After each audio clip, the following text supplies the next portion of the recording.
Seguimos aquí, Ruta Decide 2024, por aquí por Ruta 66, cada miércoles de 8 a 9 de la noche. Tenemos un contacto con ustedes para llevar la ruta de cara a las elecciones congresuales y presidenciales del próximo 19 de mayo, donde se elegirán los diputados que irán al Congreso Nacional, a la Cámara de Diputados, y los senadores que irán al Senado y obviamente presidente y vicepresidente de la República. Y nosotros desde aquí, desde Ruta 66, hemos querido llevar un día a día o cada semana, hacer un balance de por dónde anda y entrevistar a los candidatos que están aspirando a las distintas posiciones congresuales en el país. Y en este momento nos toca conversar con Samuel Bonilla. Samuel Bonilla es candidato a diputado por la circunscripción número 2 del Distrito Nacional por el partido Opción Democrática. Bienvenido a Ruta Decide. Samuel, ¿cómo está todo? ¿Cómo va la campaña? La campaña va bien. Lo que no vamos bien somos los candidatos, que estamos día y noche trabajando duro para darle mejor representación a los vecinos de la circunscripción. Yo he tenido la oportunidad de conversar contigo en otros espacios probablemente algunos votantes no habían tenido la oportunidad como yo de conocerte antes de la aspiración a diputado, y conozco bien de tu preocupación en términos urbanos, urbanísticos, en términos de lo que es la ciudad y en términos de las problemáticas sociales que tiene el país. Pero a partir de tu participación en el debate, yo creo que también eso generó un antes y un después, claro, con relación a tus capacidades en torno a los temas que tú planteas. Y quisiera que iniciemos esta conversación sobre tu valoración del tema de la implementación de debate, de la cultura de debate en República Dominicana, seguro. De esa experiencia, de tu experiencia en la participación de ese tipo de debate, y de cómo tú valoras esa herramienta de cara a candidatos como tú, que vienen de partidos emergentes, que probablemente su prioridad no es la gran inversión de recursos económicos, sino vender ciertamente una propuesta, y que cómo esta herramienta de los debates puede ser fundamental para ustedes, precisamente, que tienen propuestas. Genial. Mira, yo creo que todo el mundo va a estar de acuerdo en que los debates son fundamentales para el fortalecimiento de la democracia.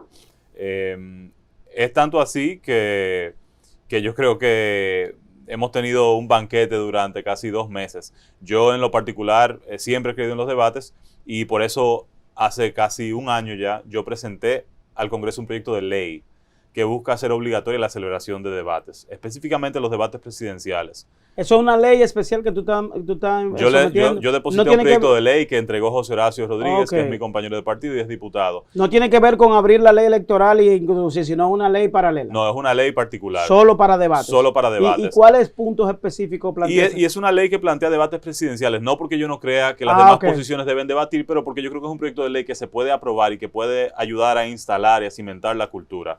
Entonces, quizás lo más importante que tiene esa ley es que quien organiza los debates es la Junta Central Electoral. La ley plantea eso, no organizaciones como este caso Ángel y CODES. Una cosa es la moderación, otra cosa es la organización. Y lo que la ley plantea es que se organice el debate, o sea, que el debate se dé, para que todos los candidatos y todas las candidatas que quieran participar del debate lo puedan hacer. ¿Por qué los debates son tan importantes? Son importantes porque son un momento donde se compite en igualdad de condiciones. Cuando tú sales a la calle a hacer política, tú te das cuenta que el dinero juega un papel importante. Casi fundamental. Es casi el protagonista de la política, y eso le hace mucho daño a la política, porque al final eso genera un divorcio entre la práctica política y la gente. Sí. Y la política tiene que pensar en la gente. O sea, yo en lo particular, Samuel Bonilla, yo no puedo pensar la política al margen de la gente, porque la política es servicio. O sea, tú vas al Congreso a buscar soluciones a la problemática de la gente. Entonces, el debate es un momento donde de repente los candidatos son iguales y tienen la oportunidad de conversar con su electorado, de presentarle sus propuestas. Una pregunta, ¿esa ley plantearía la obligatoriedad de la participación de los candidatos? No, plantea la obligatoriedad de la celebración de los debates. Ok, ¿y está optativo que el candidato participe o no? Todos los candidatos que están oficializados por la Junta Central Electoral tienen la posibilidad de debatir. ¿Y por qué eso es importante? Pero pueden negarse, si no me interesa. Sí, ellos pueden decir que no. Okay. Y la idea es que en la medida en que se normalicen los debates, el costo de no participar se va a hacer mayor, porque la gente va a esperar. O sea, va a tener una obligación. ¿Qué tú crees que piensa un ciudadano de un candidato que no quiere hablar con él? O sea, un demócrata se debe a la ciudadanía. Entonces, el debate en parte lo que hace es que cambia la relación de los políticos y los ciudadanos. En este proceso se dio esa dinámica, por ejemplo, se dio con el candidato a senador de Santiago. No, yo te voy a hablar de mí, que no participó en el debate de CODES, recibió presiones de la sociedad de que porque no participó, fue al de Ángel y ahí obviamente hubo una situación de que él no pudo conciliar algunas ideas. Entonces, te quiero tocar 2 puntos ahí. Nosotros no podemos depender de que una organización privada entienda importante hacer debates o no, o que tenga los recursos para celebrar los debates o no. Por eso es importante que sea la Junta, porque el responsable de garantizar una competencia en igualdad de condiciones es la Junta Central Electoral. Dicho eso, yo celebro los esfuerzos de Ángel por organizar debates. Sí, Panorama, que hizo el debate del grupo de Medios Panorama, efectivamente. Muy bueno el debate nuestra candidata presidencial, de los candidatos alternativos. Yo mismo aproveché la oportunidad de debatir junto a otras candidaturas. Y entonces ahí destaco, por ejemplo, la ausencia de candidatos como Alfredo Pacheco, que es el presidente de la Cámara, no estuvo en el escenario del debate. Fue invitado porque CODES invitó a todos los... No estuvo Tobías Crespo. Entonces, pero es importante. ¿Por qué? Porque de repente, no importa que yo tuviera a un diputado al lado, yo tenía el mismo tiempo para presentar mis propuestas. Y yo salí beneficiado de ese debate. La gente me pudo conocer.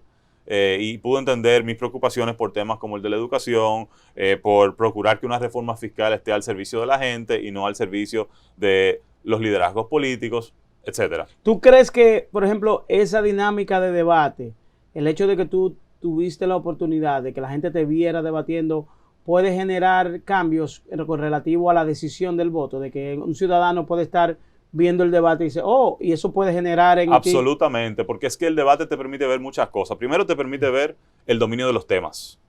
O sea, tú puedes no saber del tema, pero tú te tienes que preparar para un debate. Entonces también tú ves el grado de responsabilidad. O sea, asumen la participación en el debate. No te lo sepas, pero te preparaste. Hiciste la tarea. Te preparaste, hiciste la tarea. ¿Cómo tú reaccionas frente a una crítica de un rival político? O sea, si tú vas a gestionar el Estado, si tú vas a ocupar un cargo como ser diputado o ser senador, tú vas a estar ahí rodeado de personas de otros partidos que tienen ideas contrarias. Y esas ideas, ¿verdad? Entonces, ¿cómo tú te manejas?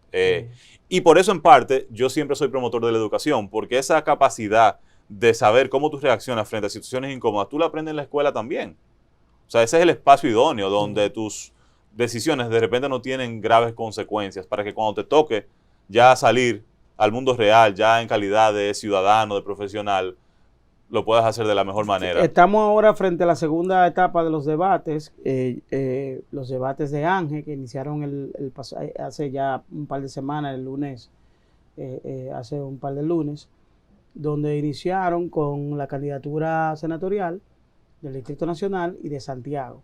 Posteriormente, la candidata vicepresidencial, que es la primera vez que se expone un candidato vicepresidencial, y luego los presidenciales.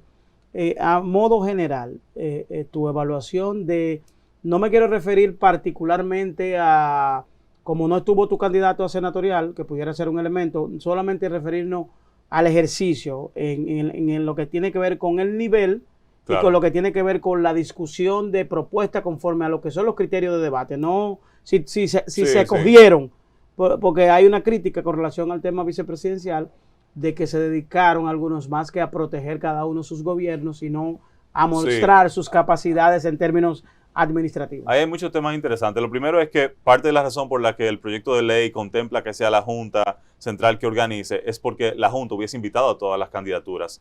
Entonces ahora tú lo que tienes es una organización que le dice a la ciudadanía, esta es la fotografía política. Y eso está condicionando el electorado de la peor manera, porque si tú quieres promover la democracia, si tú quieres educar a la ciudadanía, tú tienes que enseñarle el menú completo. No te reserves candidaturas. O sea, es la ciudadanía quien tiene que decidir si hay una candidatura de primera o una candidatura de segunda. Entonces, eso es lo primero. yo creo que los debates han servido muchísimo para conocer a los candidatos. O sea, en el caso de los debates senatoriales, por ejemplo, vimos a personas con mucha experiencia que no hicieron más que recostarse del ejecutorio. del gobierno de turno. Y eso preocupa porque también muestra una señal de que no hay claridad de que la función del legislador es separada de la función del Poder Ejecutivo. Son dos poderes separados, que incluso son peso y contrapeso. Sí. Entonces a mí eso me preocupa. Yo creo que los formatos, a ver, estos son los primeros debates. Sí, yo creo que este es el año, claro. Yo creo que el 2024 es el año de los debates. Claro. No porque no tuviéramos debate en el pasado, sino pero la cantidad de debates y la cantidad de organizaciones que están. La concretización de ese... Yo creo que los formatos pueden mejorar un poco. Sí. Mira, yo creo que responder una pregunta compleja sobre un tema como la reforma fiscal o como tu preocupación por el sector educativo o qué tú harías para mejorar los niveles de inseguridad. Responder una pregunta de ese tipo en un minuto, a mí me parece, no quiero decir injusto. Poco tiempo. Pero eso se presta sobre todo para titulares. Ok, no profundizar. A ver, el que domina un tema tiene la capacidad de resumir el tema y de explicar de manera sucinta y concisa qué piensa. Pero un minuto es poco tiempo. Entonces yo prefiero menos preguntas donde se pueda profundizar. Por otro lado, yo creo que la moderación de los debates en sentido general tiene que dedicarse menos a simplemente leer las preguntas y a ser capaces de guiar la conversación para poder generar ese nivel de profundidad. Si tú tienes menos preguntas y tú haces una pregunta sobre, por ejemplo, el sistema de pensiones en lo relativo a los niveles de informalidad que condicionan la efectividad de un tipo de sistema de pensiones o de otro, y te hablan de pensiones pero no te hablan de la informalidad, un moderador pudiera en un momento de réplica decir, bueno, pero hablamos de esto, pero no abordaron el tema de la informalidad. ¿Qué piensan sobre la informalidad? En lugar de simplemente pasar a una próxima pregunta. Sí. Para que la respuesta inicial no sea simplemente un titular y entonces podamos ver, más allá de lo que se pudieron haber aprendido para esa pregunta, de la tarea. ¿Qué piensan? ¿Cómo lo piensan abordar? Y yo no creo que se trata de tener respuestas perfectas, sino de poder crear una narrativa, claro, de poder conectar con los elementos que pueden disparar la empatía con el público. Sí, sí. Tú aspiras a diputado por la circunscripción número 2 del Distrito Nacional. Es una circunscripción que tiene características, pudiera ser una circunscripción que tiene características complejas. No es homogénea, como el caso de la 1, que tiene un sector crítico, tiene algunos sectores que pudieran ser populosos, pero no como el caso de la 2, que pudiera tener 50 y 50, claro, sectores muy populares y sectores de cierto criterio, como el caso de Arroyo Hondo y esas zonas que tienen un nivel de incidencia en términos de... Más acomodados. Escuchando tú el día a día de la campaña, de lo que ocurre y de lo que, independientemente de que la característica del diputado es un diputado a nivel nacional, que sus iniciativas de ley no van a ser exclusivas de su circunscripción. ¿Cuáles son esas propuestas que tú entiendes que son fundamentales de cara a tú ocupar una posición en el Congreso Nacional? Mira, yo creo que la tarea más importante que olvidan muchos de los legisladores, de los que están hoy en el Congreso, es la fiscalización. Y la fiscalización es salir en defensa de los intereses del pueblo dominicano, es asegurarnos de que los recursos públicos se usen de la mejor manera, pero de que las leyes se cumplan, de que lo que esté en la Constitución se asuma, de que se cumpla la Constitución. Yo pienso ahora, por ejemplo, en algo súper interesante que está pasando en mi circunscripción, y es que se aprobó una ordenanza para el Ensanche La Fe, Cristo Rey, La Agustina, el Jardín Zoológico. O sea, es una ordenanza que busca transformar esos sectores que son fundamentales, una ordenanza municipal. Hablan del nuevo Ensanche La Fe, o sea, los sectores de Arroyo Hondo, Manzano, Los Ríos se han mantenido. O sea, las ordenanzas que se aprobaron en noviembre buscan garantizar que se mantengan como sectores residenciales. Okay. Pero esta ordenanza está buscando un crecimiento vertical en el Ensanche La Fe. O sea, en función de la realidad territorial que hay. En función de la realidad territorial, pero también invirtiendo, o sea, generando incentivos para que se invierta en Cristo Rey, para que se invierta en La Agustina, que son sectores que sufren de muchas carencias. Entonces, tú dirás, bueno, esa es una oportunidad donde de repente los grandes capitales van a venir y van a desplazar a mucha de esa población originaria que vive ahí. Entonces, ¿qué papel juega el Congreso? ¿Qué papel juega el legislador? Sí. Hay una ley de ordenamiento territorial que establece consecuencias de violarse esa ordenanza. Entonces, nosotros necesitamos un Congreso que haga cumplir la ley de ordenamiento territorial.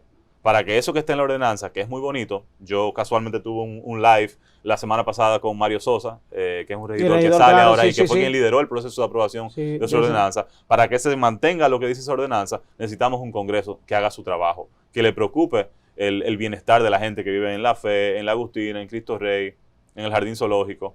Entonces yo creo que la fiscalización es fundamental y yo pienso en temas como el educativo, o sea, en qué utilizan los recursos el Ministerio de Educación. Y veo ahora, por ejemplo, el proceso que se está dando frente al ADP, donde evidentemente hay un proceso de chantaje por un lado, pero también un uso electoral de la relación con la ADP. O sea, vamos a permitir que eso continúe, Sí. porque lo que está pasando hoy, lo que pasó ayer, esas protestas son el resultado también de las reuniones que se dieron en esta gestión con la ADP en años ¿Y recientes. qué tú opinas a propósito de eso, de lo dicho por el ministro con relación a eso, que habló de que quiso minimizar obviamente la movilización de los maestros y lo fundamentó en que simplemente esa movilización no va a impedir que el presidente Luis Abinader gane? A mí me preocupa la respuesta, porque lo que se evidencia es...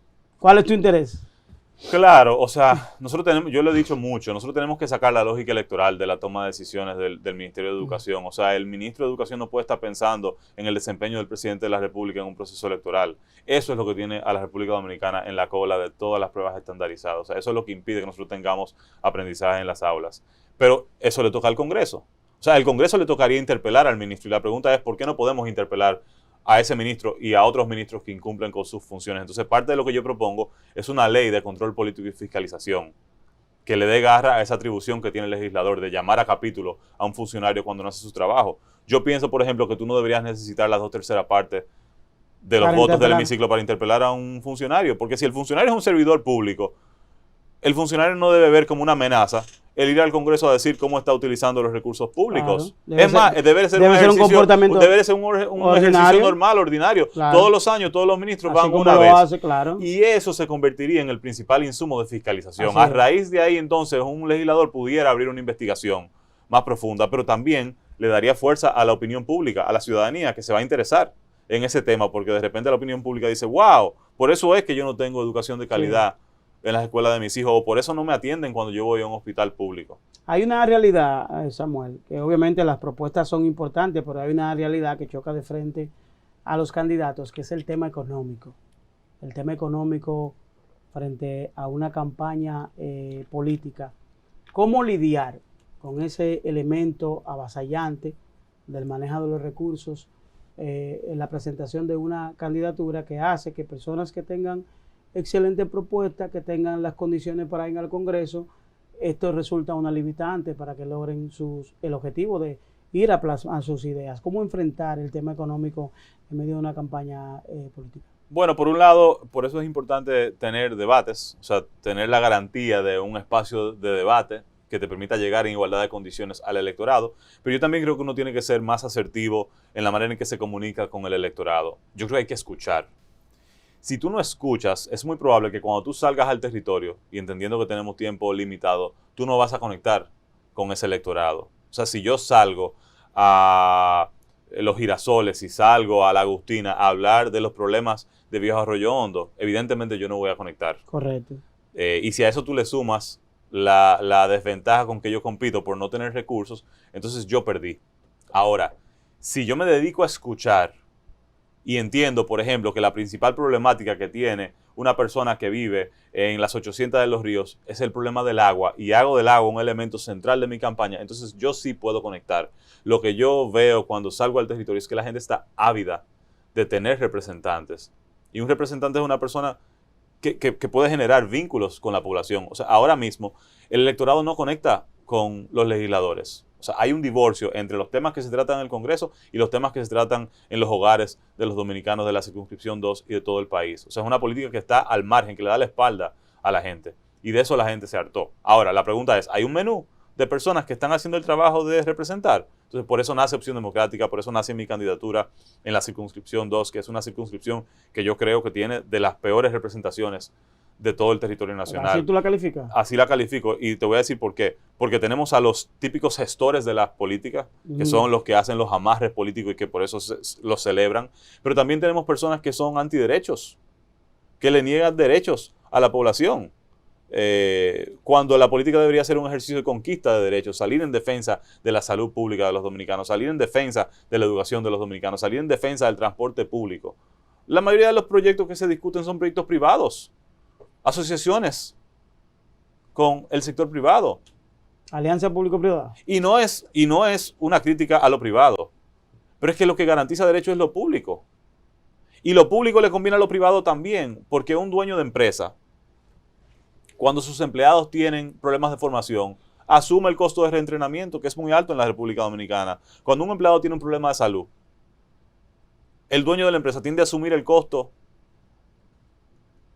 del trato médico que recibe ese paciente. Cuando un empleado tuyo tiene un problema de transporte, tú tratas de resolver porque tú necesitas una persona que te trabaje. Que te llegue Entonces, temprano. a todos nos conviene elevar la calidad de vida de quienes menos tienen. O sea, tú quieres salir a la calle sabiendo que a ti no te van a agredir, porque sí, por desconfianza, por miedo, por lo que sea.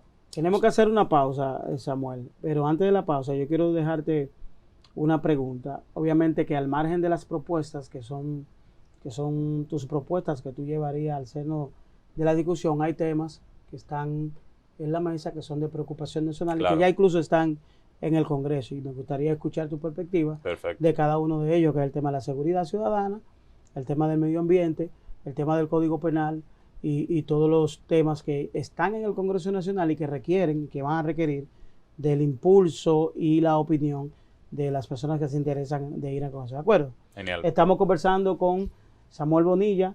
Esto es Ruta Decide 2024, por aquí por Ruta 66. Recordándole que pueden seguirnos a través de las redes sociales, Ruta 66 TV, en Instagram, Facebook y Twitter. Y además pueden incorporarse a esta conversación a través de nuestra plataforma de WhatsApp en el 809-788-0666. 809-788-0666 es nuestra comunidad de WhatsApp y pueden enviar preguntas, sugerencias, si quiere alguna pregunta para nuestros invitados. Vamos a la pausa y volvemos en breve.